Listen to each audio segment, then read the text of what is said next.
Right, Coach, you had a 1-point lead at halftime, and then the second half, they really started to take advantage offensively. It was just tough to get defensive stops, and it kind of snowballed from there. Yeah, it starts with our ability to get some stops, but then it's just the turnovers. The live ball turnovers lead to transition opportunities, and we got to execute a bit better no matter who steps on the floor. But at the same time, I got so many different groups on the floor that are trying to get adjusted to playing with each other, and the effort was there. We competed, but our margin for error becomes small when you have that many guys out. Yeah, along those lines, it had an eerie feeling of the Wednesday game in Golden State because your guys were really fighting and competing, especially in the paint, and the shots just weren't falling. I mean, you were about 40% that game and this game, especially hustling offensive rebounds and just not able to finish. That's just because you're leaving a lot of points out there. Yeah, for sure. I agree. We're doing a good job of going after offensive rebounds. I mean, we had 18 tonight. But we went 7 for 18. So we got to capitalize on those opportunities and just, not be as rushed, and just make sure if you got a layup, take it. If not, that's a great time to get a kick-out three, and some of our guys just rush some shots down there. When Zion shows up with the right hamstring tightness, how does that decision get made that he's not going to play tonight? It's a decision by our performance and medical team, and, they're going to always do what's best for our players. Do you know about tomorrow for him? Not yet. I don't. We talked about Brandon Ingram and upping his three-point volume. Came in tonight taking more than 6. He got up 8 tonight. What have you seen from him and the willingness, the comfortability, taking a lot of threes this year? I love that he is staying with it. No matter what, that's going to make his life easy. When he can knock down threes, it opens up the paint. It opens up his ability to get to the free throw line. He'll still take some mid-range shots here and there because it's something that he does at an efficient level. But if he can get more rim and three, it makes his life easier offensively, and it's really good to see him stick with that. You kind of already talked about with guys being out. Some of the other guys are going to bear additional ball handling responsibility. Hawk, BI, combined for 10 turnovers. Yeah. Some that's to be expected a little bit, but how, what kind of message do you have for them going into tomorrow if they're in a similar situation when it comes to ball security? The biggest message with them and our group is, I'm always proud of our competitiveness overall and the way guys go out and play hard. But once again, when the margin becomes smaller when you have as many guys as we have out. And so there's going to be a few turnovers, but you got to minimize those opportunities. And when you have 18 and they score 24 points, it's going to be hard to win those games without the firepower that you need. And it's hard to win any game when you turn the ball over like that, so especially when you have guys out. So just we got to secure the ball. We got to run our offense and not have as many live ball turnovers, which leads to easy points for them. And that was that one stretch where y'all had I think it was 4 in the where you turned it over and it was a layup. So what did you kind of see during that one stretch? Just sloppy. They turned up their pressure on us defensively, and we just gave the ball back to them. So, some of it is because of the different groups that we have in the game together. They have to be a bit better at knowing what we're trying to run and being able to get to it. And then some of it is just us. We have to be stronger in those possessions. Eves tonight just felt like went up against a veteran center there, and just how much of a learning experience for him, like you talked about earlier about slowing down in those situations instead of trying to post up, maybe kick it back out and see what happens. What are you going to talk to him about in learning from tonight's game? Yeah, he'll like you said, he'll continue to learn from these moments. He played against a veteran center. He can hold his own, but he'll continue to grow, learn, get better, and understand angles. He had kind of a drop-off dunk that he missed that he'll normally make, and it's a part of the learning curve for some of our young guys right now. Willie, being without 5 major rotation pieces is obviously difficult. But how much added difficulties was it when you learned, maybe an hour and a half before game time that Zion wouldn't play? How much did that upset the balance? Yeah, it adds to the adversity of the group right now. None of us like it. Our guys, they have injuries, they get hurt. I don't like it for them.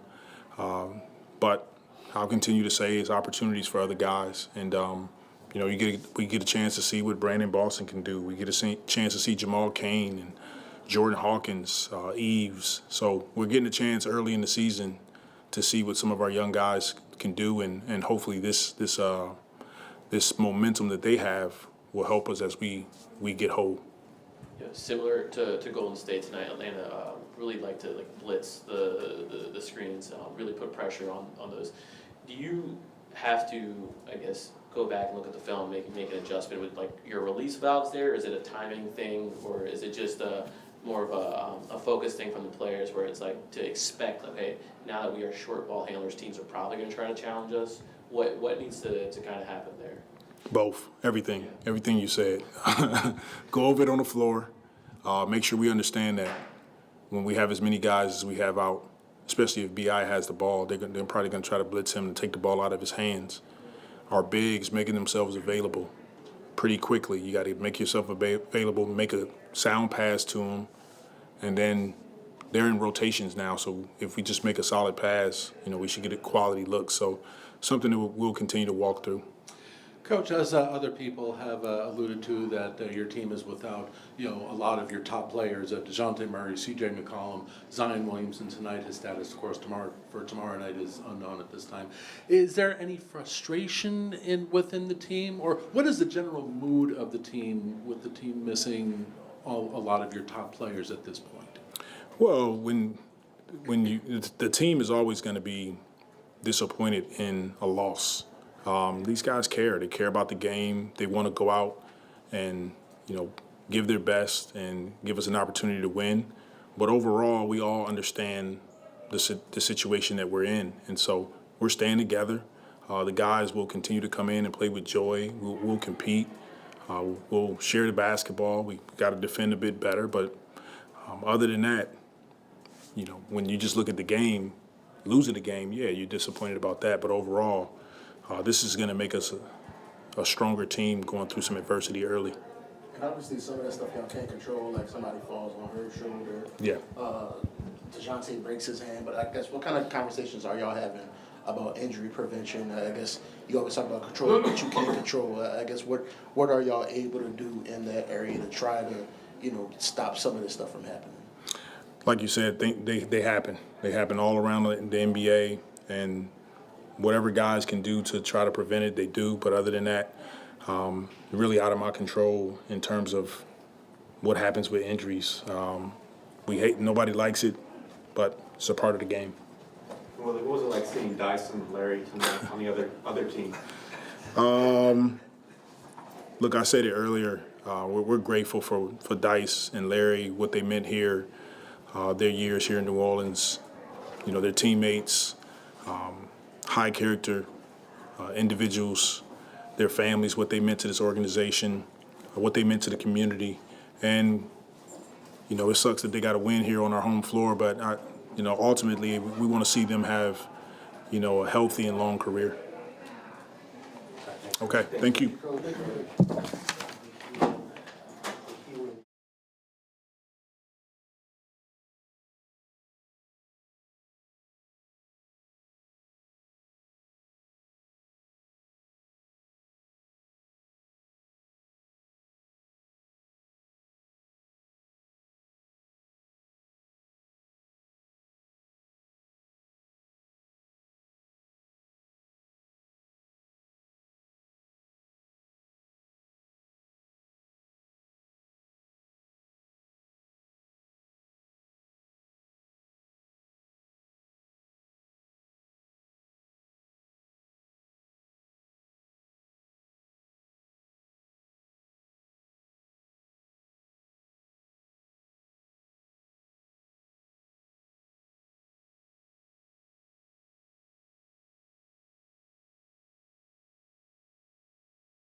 it's not that bad. I think y'all had it at like 5 with 8-9 minutes left. Just what do you see, down the stretch there? What kind of got away from y'all? Just turnovers. I had a turnover. Then that started like the stretch of turnovers we had, and they just ran out with that lead. Made a big run at the end of the third. So, yeah. Yeah, I mean, with so many offensive creators out, just what are like the key points for just generating good offense? I think I was just trying to get a lot of paint touches tonight. Me personally, a lot of early, quick passes off the drives to the wing. I think just when you have so many guys out, you just try to play team basketball when you're missing a guy like Zion and all the other guys you're missing. So just try to go out there and compete. Just try to play a good brand of basketball. I don't think we did that today. So. Just how much of a challenge is it for you just with your style of play to add on it just the amount of ball handling you're doing right now with the shortage of guards you guys have? I mean, it's just something you're asked of as a guard, period. So I'm gonna have to be able to do that, be able to create my own shot. It's a big thing for me. I think that's a big thing going down the line for me if I want to take that next step. So I'm just gonna work on it as much as possible. I can see I'm getting better at it. I had one miss slip up. I was just playing with the ball too much, lost the ball. I got to try to limit stuff like that, just get quick into my move and try to get to my spot. So. It really seemed like it got away from y'all in that fourth quarter when y'all had like the 4 straight possessions with a turnover. What did you see during that stretch? Like I said, the turnovers. I think the turnovers really killed us during that stretch, and they played a good brand of basketball. I don't think we played a good brand of basketball. I think it was a lot of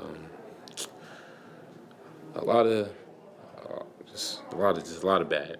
A lot of bad. We just didn't play good today. I just think not even today, just the end of that fourth quarter. We didn't play well. We didn't execute. I think that's the right word to say. We didn't execute well. Yeah, and sticking to you and your improvement, how much are you kind of seeing just finishing around the basket becoming a more prevalent part of your game? I mean, it's definitely a very important part of my game, just to have it. I'm not the biggest guy in the world, so you're not going to see me down there a lot. But when I can, I just be able to finish around the big guys and the pick and rolls and where I have a free lane. I can use my athleticism a little bit, yeah. Teams are really going to try to test you off those screens. They're going to try to blitz you. They're going to try to trap you, especially because they know you're a threat to shoot as well. Just what do you have to do to kind of make the adjustment when teams are throwing that at you? And are there any players that you like to watch or emulate when it comes to those situations? I love watching Devin Booker. Devin Booker's been one of my favorite players forever. There's Zach LaVine, for sure. I told him when we played him he was one of my favorite players. B.I. used to watch B.I. growing up as well. So if they start blitzing me, I think that would be a good thing for the team because we have B.I. and Z in the back, and we'll have Trey, and we have Giannis. So that'd be real good, open up all for them. So hopefully they do that to help them. Is there anything particular like a guy like Booker or Levine does well when they face that kind of pressure? Well, it's hard. I think it's real hard to blitz when you're coming off that dribble handoff. So they're really good in the dribble handoffs, the pitch back. Steph Curry as well. I love watching him. So playing off that dribble handoff, off the pitch back, if they try to blitz you, get it right back, it's really hard to blitz that. So, yeah. Just obviously saw Larry joking with you coming in, but what was it like having those former teammates back in the building? And what were your impressions of their interaction with the team during the game? Larry was my vet last year. I always tell people that. Like, I love Larry to death. I love Dyson. It was special to have Larry as my vet as my rookie year because he's just such a good guy. Like, he's one of the best guys you'll meet. Like, even he gave me a gift of Kobe's. Like, Kobe was one of my favorite players growing up. The little thing he wore on his fingers, he gave me one one of Kobe's that he wore in games. So, like, Larry, that's my dog. Like, he's a good guy, and I can text him to this day, ask him any question, and he'll give me great advice. So. George, it's obviously a next man up mentality whenever a player goes down, but what is it like? You're just 7 games in, 5 of the top guys are out. Like, what's your thought process? What kind of mentality? I mean, what do you think about? Preparation these opportunities. Just gotta think like that. I guess have this opportunity to go hoop, play freer than I would with other guys. So I'm gonna go out there and try to take advantage as much as possible. So.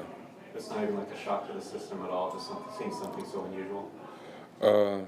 It's obviously like a shock, but me personally, like I'm going in every game knowing like I'm gonna try to kill. So appreciate y'all.